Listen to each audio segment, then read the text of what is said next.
నమస్తే రైతు సోదరులందరికీ నమస్కారం అండి. మీరు చూస్తున్నారు అర్జున్ వ్లాగ్స్ అనే యూట్యూబ్ ఛానల్. మన ఛానల్లోకి ఎవరైనా కొత్తగా వచ్చింటే లైక్ చేయండి, సబ్స్క్రైబ్ చేయండి. అలాగే లైక్ బటన్ కింద హైప్ దిస్ వీడియో అని ఉంటుంది. అక్కడ పాయింట్స్ వైజ్ ఇచ్చినట్లయితే చాలామంది రైతులకైతే రీచ్ అవ్వడం జరుగుతుంది.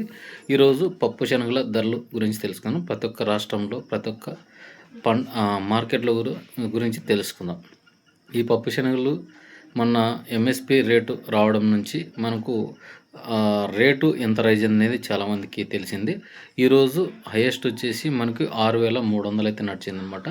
ముందుకు ఎలా ఉండబోతుంది మనకు డైలీ రేట్స్ పరంగా చూసుకుందాము. ఈరోజు ఒక 200 అట్లా పెరిగినట్లు 300 పెరిగినట్లు కనిపిస్తుంది పైన. అది ఎంత ధర అనేది తెలుసుకుందాం. మనకు కాబూలీ చూసుకుందాం. ముందు వచ్చేసి కాబూలీ నుంచి మనం చూసుకోవచ్చు 6,500కు పైన అయితే కొంటున్నారు. కింద వచ్చేసి ఖర్చులు తీసేసి 6,200 6,300 అయితే ఈరోజు టాపెస్ట్ కొన్నారు. ఈరోజు దీనికి నిదర్శనం రాయచూరు మార్కెట్ 6,300 నడిచింది. ఒక 20 బస్తాలు అయితే గిన, అంటే మనం అప్రాక్సిమేట్లీ ఒక 10 క్వింటాలు అయితే అట్లా కొన్నారు. మంచి శనగలే అనమాట. అలాగే తెల్ల శనగలు కూడా 6,000 అలాగే 5,800 కొన్నారనమాట. ఈరోజు బళ్ళారిలో కూడా ఏసీల్లో 6,150 రూపాయలు వ్యాపారం నడిచింది. బళ్ళారి కూడా అంటే క్వాలిటీ బట్టి రేట్స్ మనకు తూకాలు కూడా చూసుకోవచ్చు. మట్టి పెంట్లు పుల్లలు లేకుండా ఉంటే కిన మనకు బిల్ట్ వ్యాపారం అయితే 6,200 నుంచి 6,300 అయితే కొనడం జరిగింది. అంటే ప్రతి ఏరియాలోనూ ఇలా నడుస్తుందంటే 100-200 అవకతవకలు ఉంటాయి. ఎందుకంటే కొంతమంది వ్యాపారస్తులు రేటు పెట్టలేరు. అయిన తర్వాత కొంచెంమంది రేటు పెట్టవచ్చు.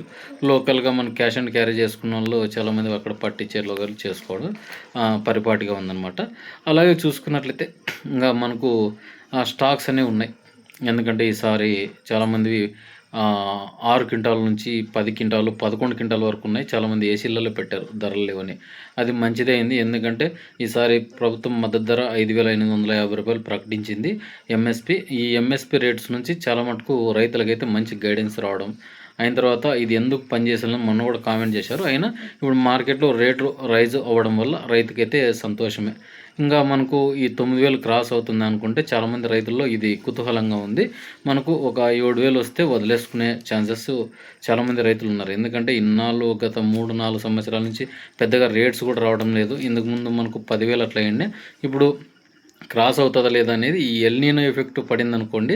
వర్షాలు తక్కువగా ఉండి మనకు ఈ చిరుధాన్యాలు అంటే ఇప్పుడు దినుసులు అంటేనే మనకు ఉద్యానవన పంటలు వస్తాయన్నమాట. ఉద్యానవన పంటల కింద ఇది వస్తుంది. ఎందుకంటే నీళ్ళు కట్టేవన్నీ వాణిజ్య పంటలు, ఇవన్నీ ఉద్యానవన పంటల కింద వస్తాయన్నమాట. అందుకే మనకు కందులు కానీ ప్రతి ఒక్క పంటకు మద్దతు ధర లభించడం వల్ల రైతులకు కాస్త కూస్త మేలు కలిసిందనమాట. ఇక తెలంగాణలో ఈరోజు 5,800 నుంచి 6,000-6,050 రూపాయల వరకు కొన్నారనమాట. ఎందుకంటే కొంచెం ఇంపోర్ట్ చేసుకోవడం వల్ల కొంచెం మనకు ఇక్కడున్న స్టాక్స్ అక్కడ ఎక్స్పోర్ట్ కావట్లేదన్నమాట. అలాగే కొంచెం యుద్ధ వాతావరణ పరిస్థితులు ఏర్పడడం వల్ల కొంచెం మనకు ఎక్స్పోర్ట్స్ స్టార్ట్ అయినట్లు కనిపిస్తుంది అనమాట. లేదనుకుంటే మనకు బంగ్లాదేశ్ నుంచి దింపుకోవడం, బంగ్లాదేశ్ ఎక్కువగా పండిస్తారు కాబట్టి కొంచెం ఇప్పుడు ఉల్లిగడ్డలు ఇప్పుడు చూడండి, ఇప్పుడు చాలా ఏరియాలో తప్పెన్లు కొట్టి చాటీ చేస్తున్నారు అనమాట. ఎందుకంటే ఉల్లిగడ్డ వేయద్దండి. కర్నూలు ఏరియాలో మొన్న ఒక వార్త విన్నాను. ఎందుకంటే అక్కడ బంగ్లాదేశ్లో ఎక్కువగా పంట వేయడం జరిగింది. ఇప్పుడు ఏదైతే తక్కువ రేటు ఉంటుందో ఆ పంటను సాగు చేసినట్లయితే ధర వచ్చే అవకాశం ఉంటుందన్నమాట. రైతన్న ఇలా ఆలోచన చేసినట్లయితే మునుముందుకు మంచిగా బాగుపడే అవకాశాలు ఉంటాయన్నమాట. లేదు ఏది రేటు ఉంటే దాన్ని సాగు చేసినట్లయితే ఇబ్బందికి గురవుతారు. ఇప్పుడు చిల్లి ఉందనుకోండి, చిల్లి రేట్స్ ఉన్నాయి. ఈసారి సాగు చేస్తే చాలా ఇబ్బంది పడతారు ఎక్కువ సాగు చేసుకోకుండా. ఇప్పుడు పోయినసారి అంతా 2 ఎకరాలు ఆ మధ్యన వేసుకున్నారు. ఇప్పుడు 8-10 ఎకరాలు సాగు చేస్తున్నారు. అలాంటప్పుడు నష్టాలు చూసే బాట ఎక్కువగా ఉందన్నమాట. ఇప్పుడు ఎరువుల ధర కూడా చూసుకోవచ్చు. మనకు 14.35 ఈరోజు నేను చూశాను 2,350 రూపాయలు మన గ్రోమోర్ సెంటర్లో రేట్ ఉంది. అంటే దరిదాపు మనకు అప్పుడు 1,800 ఉండింది. ఇప్పుడు దరిదాపు 650 రూపాయలు పెరిగింది. ఫ్యాక్ట్ చూసుకోవచ్చు 2013 మనకు 1,300 1,250 దొరికింది. ఇప్పుడు 1,800 1,900 అంటున్నారు. అంటే మనకు ఖర్చులు తడిసి మోపుడవుతున్నాయి. మనం పంట ఒకటే లేదనమాట, మనకు ఇలా ఖర్చులు కూడా లెక్కేసినట్లయితే విత్తన ఖర్చు కూడా ఎక్కువ అవుతుందన్నమాట. ఇప్పుడు చిల్లీ సీడ్స్ కూడా కొంచెం తక్కువ ఉన్నాయి, కానీ రేపు నెల నుంచి మామూలుగానే స్టార్ట్ అవుతాయి. ఏమైనా కొనాలనుకున్నా ఇప్పుడే తీసుకోండి. ఎందుకంటే మళ్ళీ చాలామంది కొనలేరు ఈ చిల్లీ సీడ్స్ కూడా. ఇప్పుడే ఎవరైనా పెట్టాలనుకుంటే నర్సరీలకు ఇచ్చుకోవాలా, లేదంటే పొలంలో విత్తుకోవాలా, లూజ్ బ్యాడ్ కానీ డబ్బీ బ్యాడ్ కానీ కావాలనుకుంటే ముందునే తీసుకోండి. ఎందుకంటే ఇప్పుడు అప్పటికప్పుడు అంటే సీడ్స్ ఉండవన్నమాట. ఎందుకంటే జూలై అయిపోయిందంటే విత్తనం స్టాప్ అవుతుంది. అప్పుడు మళ్ళీ పెస్టిసైడ్స్ స్టార్ట్ అవుతాయి కాబట్టి కాస్త ఆలోచన చేసుకోండి. ఇక మనం చూసుకోవచ్చు గుజరాత్, మధ్యప్రదేశ్ కూడా ఈరోజు 5,600 నుంచి 6,200 వరకు కొన్నారు. బిల్టీ సరుకులు అయితే కింద 6,200 వరకు నడిచింది.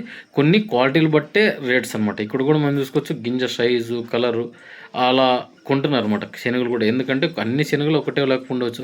జేజేలు ప్రతి ఒక్క రకం ఇప్పుడు హైబ్రిడ్స్ అనేటివి స్టార్ట్ అయిందనమాట.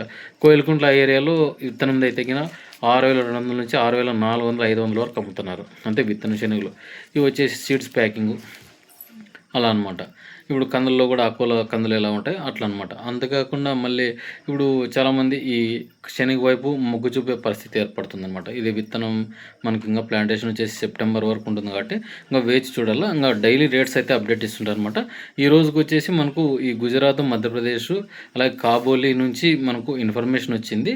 ఈరోజు ఒక 100-200 అయితే పెరిగినట్టుగా కనిపిస్తుంది. ఇది మనకు ఒక ఈ వారం లోపల ఒక 7,000 అవుతుందా లేదా అనేది చాలామంది కుతూహలంగా ఉన్నారు. దీని గురించి కూడా మళ్ళీ ఎక్స్ప్లెనేషన్ అయితే ఇస్తాను అనమాట. ఇదండి వీడియో. కానీ మన వీడియో నచ్చింటే లైక్ చేయండి, సబ్స్క్రైబ్ చేయండి.